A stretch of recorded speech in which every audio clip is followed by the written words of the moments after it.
For a lot of Indigenous children, Rez Life doesn't even happen on the Rez. We're here at a group home and meeting some of these kids that are living in the city. What's it been like hanging out with Logan?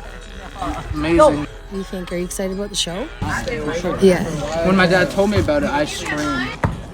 Yeah. Just have a screen getting that. No, I can't. We're about to do a workshop.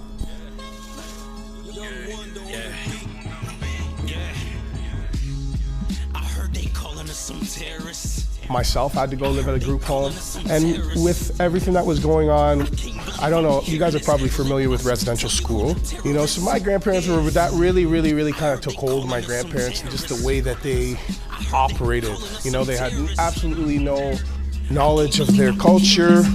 They were almost like against it. They were like, yo, you don't want to be native. You don't want people to know you're native. You don't want to put your native name on your resume because you won't get the job. And that kind of made me just kind of struggle a little bit because I didn't know where I fit in.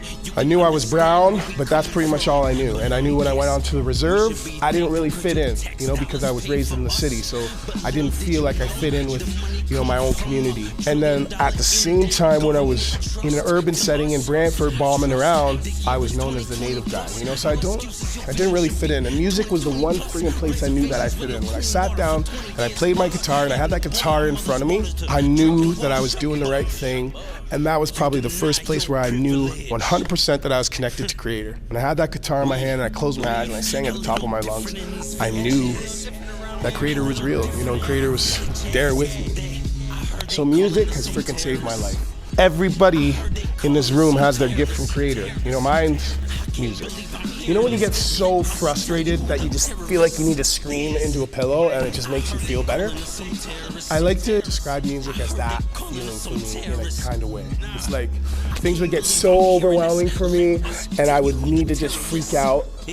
And that was my screaming into a pillow. I would just grab my guitar and I would just let it fall out and let it trickle out of me and let it come out of me like rain or wind, like a storm. There's so many of these little walls in music, right?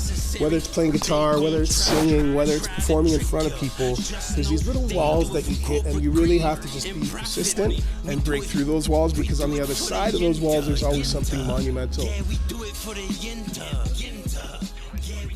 These are the options that we have. It's best, I've been going through rehab, trying to quit the drugs, trying to get the party in, trying to get the reefer credit on. Do it into the mic.